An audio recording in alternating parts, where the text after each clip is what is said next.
शिक्षा मंत्री रामदास सोरेन का दिल्ली में निधन। राज्यपाल, मुख्यमंत्री और नेता प्रतिपक्ष ने जताई संवेदना। विधानसभा परिसर में दी गई श्रद्धांजलि।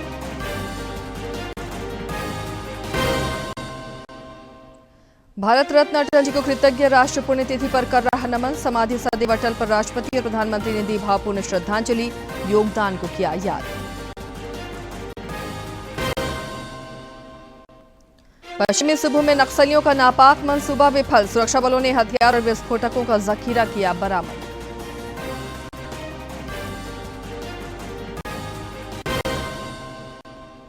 और 2 दिवसीय श्री कृष्ण जन्मोत्सव जन्माष्टमी की देश भर में धूम। मथुरा वृंदावन में श्रद्धालुओं का तांता। जगह जगह श्री कृष्ण बाल रूप सज्जा और दही हांडी प्रतियोगिता।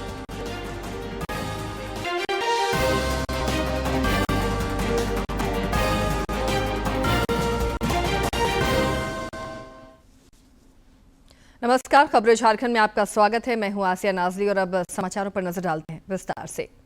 राज्य के शिक्षा मंत्री रामदास सोरेन का दिल्ली में निधन हो गया। नई दिल्ली के अपोलो अस्पताल में उन्होंने बीती रात अंतिम सांस ली।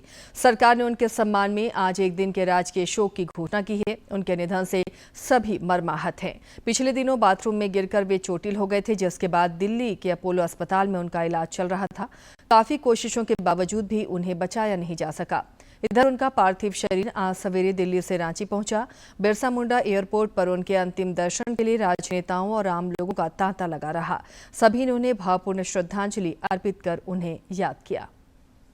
घटना घटी घर में। एक दिन पहले हम लोग गठबंधन की बैठक में साथ ही बैठे हुए थे और आपस में हम लोग झारखंड के शिक्षा के संबंध में चर्चा कर रहे थे। बगल में हेमलाल मुर्मू जी भी थे। लेकिन आज दिल्ली में भी जब उनका इलाज चल रहा था, वहाँ भी मैं गया, उनको देखा और डॉक्टर लोग काफ़ी प्रयास कर रहे थे कि, लेकिन ऑपरेशन नहीं हो पाया, जिस कारण हम लोगों के बीच नहीं रहे।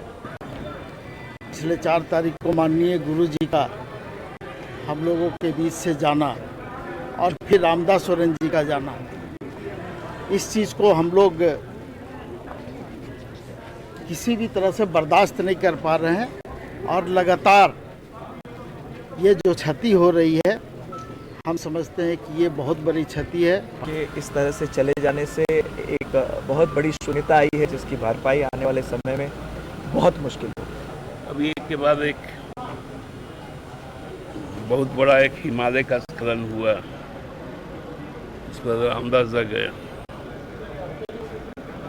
विपदा का एक घड़ी है, हम लोगों को मजबूत होना होगा। दिवंगत शिक्षा मंत्री रामदास सोरेन का पार्थिव शरीर झारखंड विधानसभा परिसर में ले जाया गया। राज्यपाल संतोष कुमार गंगवार, राज्य सरकार के मंत्रियों और विधायकों और अन्य लोगों ने उन्हें यहां श्रद्धांजलि अर्पित की। राज्यपाल ने उनके निधन पर संवेदना व्यक्त करते हुए कहा कि वे अत्यंत मर्माहत हैं। श्री गंगवार ने कहा कि उनका जाना राज्य के लिए अपूरणीय क्षति है। उन्होंने शोकाकुल परिजनों के प्रति भी गहरी संवेदनाएं प्रकट करते हुए ईश्वर से उन्हें इस पीड़ा को सहने की शक्ति प्रदान करने की प्रार्थना की।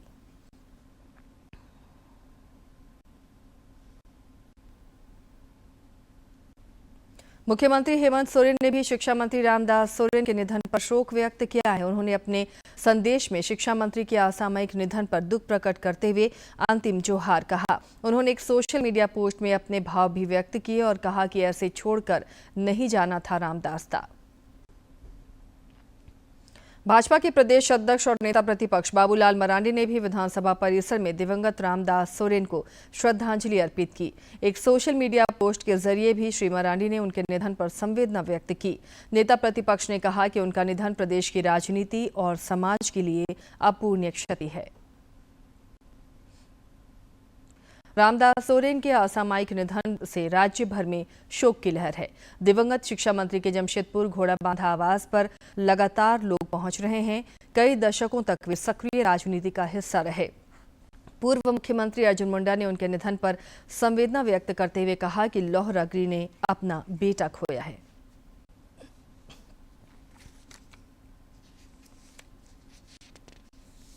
कहाँ तक हो सकता था चिकित्सा हुई, चिकित्सकों ने बहुत कोशिश किया।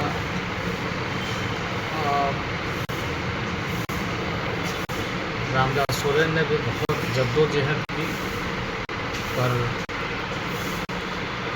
हार गए और वो हमारे बीच में नहीं रहे। यह बहुत ही दुखद क्षण है। पूर्व मुख्यमंत्री चंपई सोरेन ने भी शिक्षा मंत्री रामदास सोरेन के निधन पर दुख जताया है। उन्होंने बरांग गुरु से दिवंगत आत्मा को शांति प्रदान करने और परिजनों को दुख सहने की शक्ति देने की प्रार्थना की। कृतज्ञ राष्ट्र आज पूर्व प्रधानमंत्री भारत रत्न अटल बिहारी वाजपेयी की पुण्यतिथि पर उन्हें नमन कर रहा है। आइए एक नजर डालते हैं उनके संपूर्ण सामाजिक और सियासी सफर पर।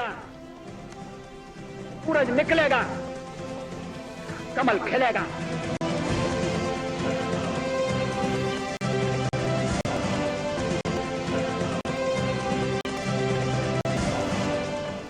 भारतीय राजनीति के साधक, स्वप्न दृष्टा और मुल्क के पूर्व प्रधानमंत्री अटल बिहारी वाजपेयी एक ऐसे राजनेता और कुशल प्रशासक थे जिनके नेतृत्व में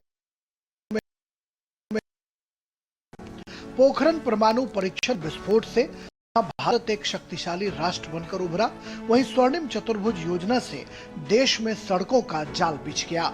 इसके अंतर्गत दिल्ली, कोलकाता, चेन्नई और मुंबई को राजमार्गों से जोड़ा गया और देश में कनेक्टिविटी के मोर्चे पर बहुत समृद्धि आई। अटल बिहारी वाजपेयी पहले गैर कांग्रेसी प्रधानमंत्री थे जिन्होंने 1999 से 2004 तक गठबंधन की सरकार सफलतापूर्वक चलाई और 5 साल का अपना कार्यकाल पूरा किया। एक सामान्य कार्यकर्ता से बीजेपी के संस्थापक अध्यक्ष तक के सफर में अनेक उतार चढ़ाव आए, लेकिन वाजपेयी ने कभी पीछे मुड़कर नहीं देखा और अपनी काबिलियत से बीजेपी को फर्श से अर्श तक पहुंचाने में बड़ी भूमिका निभाई। देश की सत्ता पर कमल खिलाने वाले अटल बिहारी वाजपेयी पहले राजनेता थे जिनके नेतृत्व में बीजेपी सत्ता पर काबिज हुई। 1996 से 2004 के बीच 3 बार भारत के प्रधानमंत्री बने वाजपेयी ने प्रधानमंत्री के रूप में अपने कार्यकाल के दौरान उत्कृष्ट नेतृत्व प्रदान किया और संपूर्ण विश्व से सराहना प्राप्त की। वह संयुक्त राष्ट्र संघ में हिंदी में भाषण देने वाले भारत के पहले प्रधानमंत्री थे। 10 बार लोकसभा और 2 बार राज्यसभा में संसद का प्रतिनिधित्व करने वाले दिवंगत अटल जी सर्वश्रेष्ठ सांसद के पुरस्कार से भी नवाजे गए थे। एक पत्रकार से प्रधानमंत्री का सफर बहुत चुनौतियों भरा रहा, लेकिन अटल जी ने हिम्मत नहीं हारी। 1977 में जनता पार्टी की सरकार में विदेश मंत्री की सशक्त भूमिका निभाने वाले वाजपेयी को साल 1992 में पद्म विभूषण से नवाजा गया, तो 2015 में अटल बिहारी वाजपेयी को भारतीय राजनीति में उनके उत्कृष्ट योगदान के लिए देश के सर्वोच्च नागरिक सम्मान भारत रत्न प्रदान किया गया।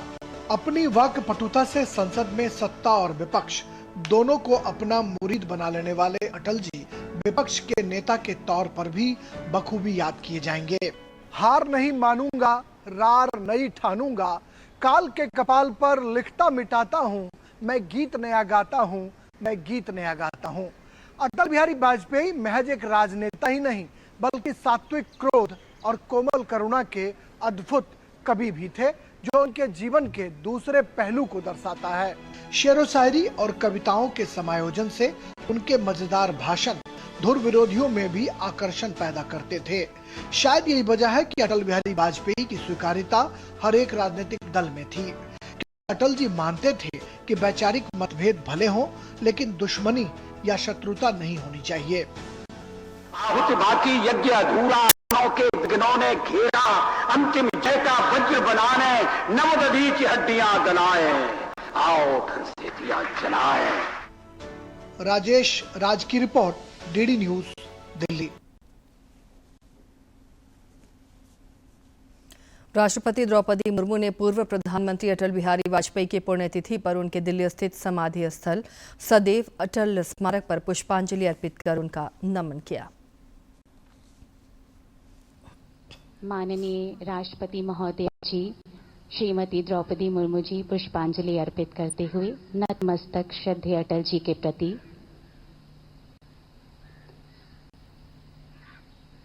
मूल्यों और आदर्श आधारित अपनी राजनीति से भारत में विकास और सुशासन के युग की शुरुआत करने वाले जन जन के प्रिय श्रद्धेय अटल जी को हम नमन करते हैं। माननीय राष्ट्रपति महोदया जी, नतमस्तक होते।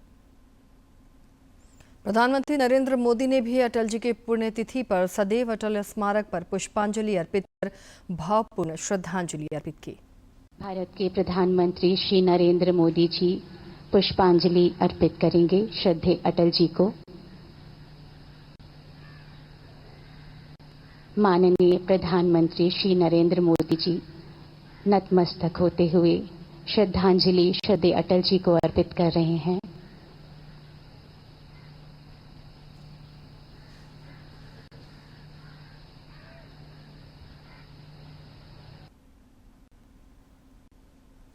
इधर राज्य में भी भारत रत्न अटल बिहारी वाजपेयी को पुण्यतिथि पर याद किया जा रहा है। राज्यपाल संतोष कुमार गंगवार ने अटल जी को नमन किया। राज्यपाल ने एक सोशल मीडिया पोस्ट में कहा कि विश्व पटल पर आदर्श की प्रतिमूर्ति एक महान व्यक्तित्व ने अपना संपूर्ण जीवन राष्ट्रहित और मानव कल्याण के लिए समर्पित किया।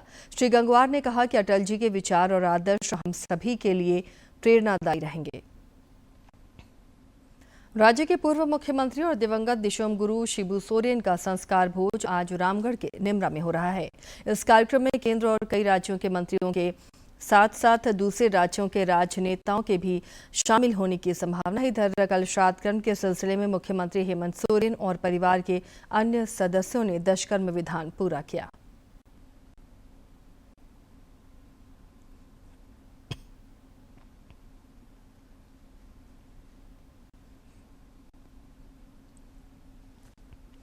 कांग्रेस ने पार्टी के संगठन सृजन अभियान के तहत राज्य में 25 जिला पर्यवेक्षक बनाए हैं। पार्टी के राष्ट्रीय महासचिव केसी वेणुगोपाल ने इस संबंध में सूची जारी की है।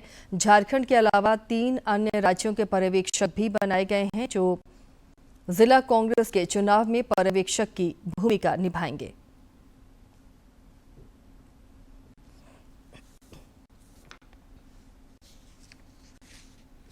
राज्य में नक्सल उन्मूलन अभियान लगातार जारी है, जिसमें सुरक्षा बलों को आशातीत सफलता भी मिल रही है। पश्चिमी सिंहभूम के सारंडा और पोड़ाहाट इलाकों में सर्च अभियान के दौरान सुरक्षा बलों ने हथियारों और विस्फोटकों का जखीरा बरामद किया है। पुलिस उप महानिरीक्षक अनुरंजन किस्पोट्टा और पुलिस अधीक्षक राकेश रंजन ने बताया कि अभियान में 4 SLR राइफल समेत अन्य विस्फोटक सामग्रियों की बरामदगी हुई है। टीम के साथ एक्सचेंज ऑफ फायर हुआ, मुठभेड़ हुआ, जिसमें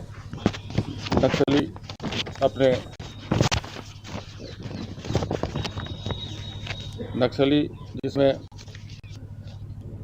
अपने हथियारों को और लोगों को छोड़ के भाग खड़े हुए और मोर्चा छोड़ दिया और उसमें पुलिस बल हावी हुई। जितने भी नक्सली हैं जो कि अभी डिफरेंट एरियाज़ में घूम रहे हैं, उन सबों से ये अपील है कि आप लोग सभी जल्द से जल्द आत्मसमर्पण कर दें और आत्मसमर्पण करके मुख्य धारा में शामिल हो जाएं। अन्यथा जो हश्र आज ये अरुण मटकम का हुआ है, यही हश्र किसी न किसी दिन दूसरों का होगा। जश्न आज़ादी का राज्य भर में कल अनेक रंग दिखा। गिरिडीह में भी आज़ादी के उत्सव की छटा देखते ही बनी। उपायुक्त रामनिवास यादव ने समाहरणालय में, जबकि प्रधान जिला न्यायाधीश न्यायमूर्ति MP मिश्रा ने व्यवहार न्यायालय में, वहीं पुलिस अधीक्षक डॉक्टर विमल कुमार ने पुलिस लाइन में ध्वजारोहण किया। सीनियर सिटीजन्स ने मोहन बागेड़िया के आवासीय कार्यालय में ध्वजारोहण कर आज़ादी का कुछ खास अंदाज में जश्न मनाया। राज्य में नक्सल दिवस पर कल तिरंगे की लगातार जारी है, जिसमें सुरक्षा बलों को राज्य के अन्य जिलों के साथ ही मिल रही है। गढ़वा में पश्चिमी सिंहभूम के सारंडा और पोड़ाहाट इलाकों में सर्च अभियान के दौरान सुरक्षा बलों ने हथियारों और विस्फोटकों का जखीरा बरामद किया है। पुलिस उप महानिरीक्षक अनुरंजन किस्पोट्टा और पुलिस अधीक्षक राकेश रंजन ने बताया कि अभियान में 4 SLR राइफल समेत अन्य विस्फोटक सामग्रियों की बरामदगी हुई है। सभी तकनीकी विभागों के टीम के साथ एक्सचेंज ऑफ फायर हुआ, मुठभेड़ हुआ, जिसमें नक्सली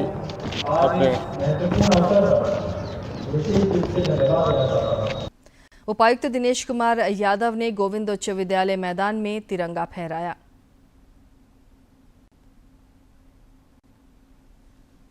इधर राजधानी रांची में भी जश्न आज़ादी में खास और आम सभी की भागीदारी रही। जनप्रतिनिधि भी इसमें बढ़ चढ़कर शामिल हुए। वार्ड कार्यालयों में भी ध्वजारोहण कर उत्साहपूर्वक आज़ादी की खुशियां मनाई गईं।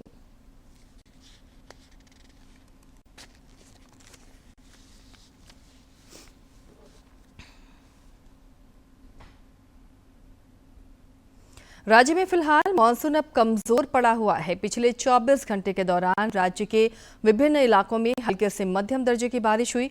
पाकुड़ में सर्वाधिक 20 मिलीमीटर बारिश रिकॉर्ड की गई। राज्य में 21 अगस्त तक यही हालात बने रहने के आसार हैं। 19 अगस्त को हालांकि राज्य के पूर्वी और पश्चिमी सिंहभूम, सरायकेला खरसावां और सिमडेगा जैसे जिलों में भारी बारिश को लेकर मौसम विज्ञान केंद्र ने चेतावनी जारी की है। इस अवधि में आंधी और वज्रपात को लेकर येलो अलर्ट जारी किया गया है। राज्य में 1 जून से 15 अगस्त के बीच सामान्य से 33% अधिक बारिश हुई है। राज्य के 22 जिलों में सामान्य से अधिक बारिश हुई, जबकि पाकुड़ और देवघर में सामान्य से कम बारिश दर्ज की गई है। झारखंड समेत देश भर में कृष्ण जन्माष्टमी का त्यौहार धूमधाम से मनाया जा रहा है। इस अवसर पर मंदिरों और जगह जगह बनाए गए पंडालों को आकर्षक ढंग से सजाया गया है। भगवान कृष्ण की जन्मस्थली मथुरा में तो इस दिन का एक अलग ही उत्साह नजर आ रहा है। है वो दिन जब जेल की काल कोठरी में अंधेरे और भय के बीच प्रेम, आशा और धर्म का जन्म हुआ। यह दिन उसी पल की गवाही देता है जब भगवान श्री कृष्ण ने धरती पर अवतार लिया। हर साल भाद्रपद मास की अष्टमी तिथि को हम सभी बड़ी श्रद्धा और भक्ति के साथ मनाते हैं श्री कृष्ण जन्माष्टमी। यह वही दिन है जब द्वापर युग में माता देवकी और वासुदेव के 8वें पुत्र के रूप में भगवान विष्णु ने श्री कृष्ण के रूप में अवतार लिया था। जन्म के ठीक बाद वसुदेव ने नवजात श्री कृष्ण को टोकरी में रखकर यमुना नदी पार की और उन्हें गोकुल में नंद बाबा और यशोदा मैया को सौंपा। वहीं से शुरू हुई बाल कृष्ण की लीलाएं, जिसमें माखन चोरी, गोपियों संग रास से लेकर कालिया नाग का मर्दन और गोवर्धन पर्वत को अपनी छोटी उंगली पर उठाने जैसे भगवान के कई चमत्कारों को श्रद्धा के साथ याद किया जाता है। दिन की शुरुआत होती है उपवास, प्रार्थना और भजन कीर्तन के साथ। मंदिरों को फूलों, दीपों और रंग बिरंगी झांकियों से सजाया जाता है, जिनमें भगवान श्री कृष्ण के जीवन की झलकियां दिखाई जाती हैं। यह पर्व सीमाओं से परे जाकर समुदायों को एक साथ लाने का कार्य करता है। भक्तजन अपने कान्हा को उनके प्रिय भोग अर्पित करते हैं। मक्खन, गुड़, तरह तरह की मिठाइयाँ, फल और चरणामृत जो दूध, शहद और तुलसी से तैयार होता है। इस प्रसाद को बनाना और बांटना उनके प्रति प्रेम और समर्पण की भावना का प्रतीक है। जन्माष्टमी केवल दिव्य जन्म का उत्सव नहीं है, यह हमें अपने जीवन में भी प्रेम, सत्य और धर्म को जीवित रखने की प्रेरणा देता है। इस जन्माष्टमी पर भगवान श्री कृष्ण हम सभी को बुद्धि, शांति और आनंद प्रदान करें।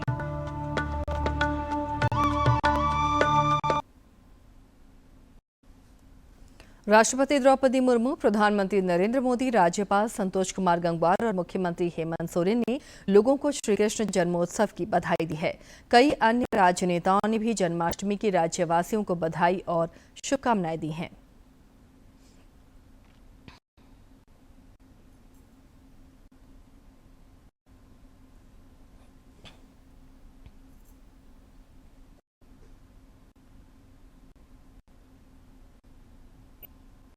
राष्ट्रपति भवन स्थित अमृत उद्यान आज से 14 सितंबर तक आम जनता के लिए खुला रहेगा।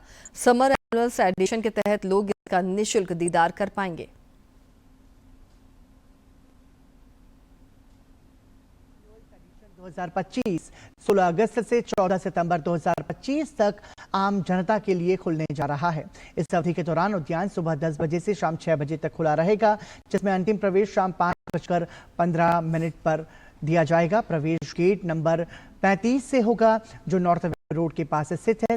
सोमवार को रखरखाव के लिए उद्यान बंद रहेगा। गुरुवार को राष्ट्रपति द्रौपदी मुर्मू अमृत उद्यान का उद्घाटन करेंगी। इस वर्ष की सबसे खास झांकियां बेबलिंग ब्रुक, जो प्रकृति की गोद में बहती एक मनोरम जलधारा है, झरनों, फुहारों, बड़ वृक्ष वाटिका और पंचतत्व ट्रेल के साथ ये क्षेत्र शांति और आध्यात्मिक सुकून का एहसास कराएगा। साथ बाल वाटिका, garden, bonsai central lawn, long garden और सर्कुलर गार्डन जैसे अद्भुत आकर्षण उद्यान को और भी खास बनाते हैं। यहाँ लगे QR कोड से हर पौधे की जानकारी पाना अब बेहद आसान है। अमृत उद्यान में प्रवेश निःशुल्क है और डिजिटल बुक की सुविधा भी उपलब्ध है। सेक्शन है बैबलिंग ब्रुक, जो कि बच्चों के लिए, बड़ों के लिए, सबके लिए बहुत ही अच्छा रहेगा देखने के लिए। इसमें हमारा मिएंडरिंग वाटर स्ट्रीम है एक झरने की तरह, और उसमें स्टेपिंग स्टोन्स हैं और बहुत सारे फीचर्स हैं। इसके अलावा फ्लोर क्लॉक है, जो कि इससे फ्लावर्स से ही बनी हुई है, लेकिन वो एक्चुअली वर्क करती है एंड काफ़ी बहुत देखने में अट्रैक्टिव है। और कई वैरायटीज़ के फ्लावर्स हैं, प्लांट्स हैं, और हमारा जो अट्रैक्शंस हर साल भी होती हैं वो तो हैं ही, जैसे बॉन्साई गार्डन है। हर्बल गार्डन की जगह एक प्लूमेरिया गार्डन है जो इस बार हम लोगों ने ओपन किया है, वो भी एक नया अट्रैक्शन है जो लोग देख सकते हैं। दिव्यांगजन के लिए चीज़ें हमने शुरू की हैं, वो लोग भी इसका गार्डन का आनंद ले सकते हैं, उन्हें कोई परेशानी नहीं होगी अगर वो जाके भ्रमण करना चाहते हैं। हजारीबाग में फाइलेरिया उन्मूलन जागरूकता को लेकर फुटबॉल मैच का आयोजन किया गया। इस दौरान तमाम लोगों को फाइलेरिया से रोधी दवाएं भी खिलाई गई हैं। इसे लेकर स्वास्थ्य विभाग लगातार जागरूकता अभियान भी चलाता रहा है और कई तरह के इवेंट ऑर्गेनाइज करता रहा है। राज्य में इन दिनों फाइलेरिया उन्मूलन को लेकर विशेष अभियान चल रहा है। इस बीमारी के प्रति जन जागरूकता बढ़ाने के उद्देश्य से हजारीबाग स्थित करजन स्टेडियम में फुटबॉल मैच का आयोजन किया गया। इस मौके पर कई लोगों को फाइलेरिया रोधी दवा भी खिलाई गई। जिले के civil surgeon doctor Ashok Kumar ने बताया कि अभियान को सफल बनाने में स्वास्थ्य महकमा जुटा है। मुख्य उद्देश्य हम लोगों का ये है कि जो हम लोगों का प्रोग्राम है फाइलेरिया उन्मूलन का, वो जन जन तक फैले। इसके फुटबॉल मैच के माध्यम से और आपके माध्यम से ये पूरे ज़िले में प्रचार प्रसार हो कि हम लोगों ने जो फाइलेरिया उन्मूलन का उद्देश्य रखा है MDA IDA प्रोग्राम के तहत, उसमें जो दवा हमारे जो ड्रग प्रोवाइडर हैं वो देते हैं, उसको वो खाएं और फाइलेरिया से मुक्त रहें। वहीं जिला मलेरिया पदाधिकारी डॉक्टर कपिल मुनि प्रसाद ने बताया कि जिले के सभी 16 प्रखंडों में यह अभियान चलाया जा रहा है और घर घर जाकर लोगों को DEC, एल्बेंडाजोल और आइवरमेक्टिन दवाओं का सेवन कराया जा रहा है। हम लोग जो प्रोवाइड कर रहे हैं दवा DEC, आइवरमेक्टिन और एल्बेंडाजोल, अगर ये तीनों दवा साल में एक बार जो सरकार प्रोवाइड कराती है, वो अगर 3 साल लगातार खाएं तो हम समझते हैं कि फाइलेरिया जिंदगी में नहीं होगा। गौरतलब है कि यह राज्य व्यापी फाइलेरिया उन्मूलन विशेष अभियान 25 अगस्त तक चलेगा। हजारीबाग से गौरव की रिपोर्ट।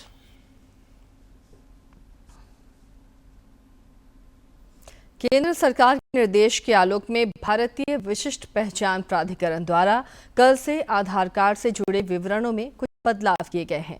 प्राधिकरण द्वारा जारी अधिसूचना में बताया गया है कि 18 वर्ष से अधिक आयु के व्यक्ति के आधार में पिता या पति का नाम और जन्मतिथि के दिनांक और माह को प्रदर्शित नहीं किया जाएगा।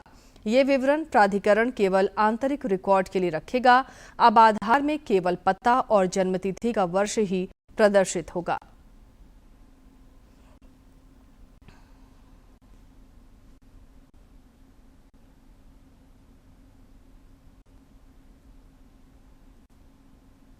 हर दिन अपने आप में खास होता है और हर दिन का कुछ इतिहास होता है। तो आज के दिन के ऐतिहासिक और महत्वपूर्ण घटनाओं पर एक नजर डाल लेते हैं। 16 अगस्त साल 1886 को रामकृष्ण परमहंस का निधन हुआ। वे भारत के एक महान संत, आध्यात्मिक गुरु और विचारक थे। उन्होंने सभी धर्मों की एकता पर जोर दिया। उनके बचपन का नाम गदाधर था। उन्हें बचपन से ही विश्वास था कि ईश्वर के दर्शन हो सकते हैं, अतः ईश्वर की प्राप्ति के लिए उन्होंने कठोर साधना और भक्ति का जीवन बिताया। स्वामी रामकृष्ण मानवता के पुजारी थे। स्वामी विवेकानंद उनके विचारों से काफी प्रभावित थे, इसीलिए उन्होंने रामकृष्ण परमहंस को अपना गुरु माना। 16 अगस्त साल 2018 को पूर्व प्रधानमंत्री अटल बिहारी वाजपेयी का निधन हुआ। साल 1924 में जन्मे भारत रत्न अटल बिहारी वाजपेयी भारत के लोकप्रिय नेताओं में से एक थे। पूरे देश को इस बात पर गर्व है कि जब वह विदेश मंत्री के रूप में संयुक्त राष्ट्र महासभा को संबोधित करने पहुंचे तो उन्होंने अपना भाषण हिंदी में दिया था। उनके भाषण के बाद यूएन का सभागार तालियों की गड़गड़ाहट से गूंज उठा। अटल बिहारी वाजपेयी की जयंती को भारत में हर साल सुशासन दिवस के रूप में मनाया जाता है। 16 अगस्त साल 1904 को सुभद्रा कुमारी चौहान का जन्म इलाहाबाद यानी आज प्रयागराज में हुआ। वो एक स्वतंत्रता सेनानी, कवयित्री और कहानीकार थीं। सुभद्रा राष्ट्रीय चेतना की एक सजग कवयित्री हैं। स्वाधीनता संग्राम में अनेक बार जेल यातनाएं सहने के बाद सुभद्रा ने अपनी अनुभूतियों को कहानी में व्यक्त किया। झांसी की रानी कविता, खूब लड़ी मर्दानी वह तो झांसी वाली रानी थी, उनकी प्रसिद्ध कविता है।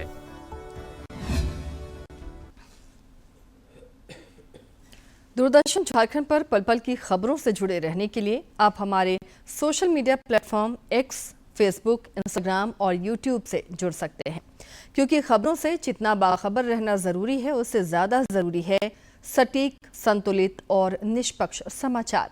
हमारा एक हैंडल है @TD News Jharkhand, Facebook page है TD News झारखंड और इंस्टाग्राम अकाउंट है TD News झारखंड।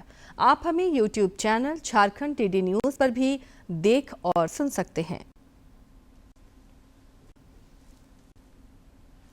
तो इस बुलेटिन में फिलहाल इतना ही। चलिए चलते चलते नजर डाल लेते हैं एक बार फिर से अब तक की सुर्खियों पर।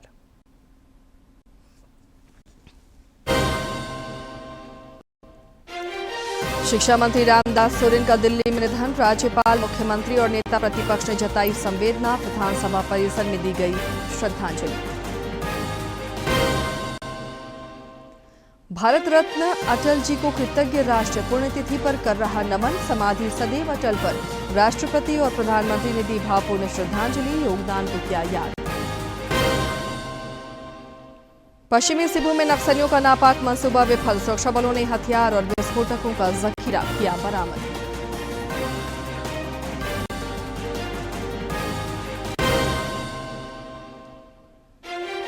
और 2 दिवसीय श्री कृष्ण जन्मोत्सव जन्माष्टमी की देश भर में धूम। मथुरा वृंदावन में श्रद्धालुओं का तांता। जगह जगह श्री कृष्ण बाल रूप सज्जा और दही हांडी प्रतियोगिता।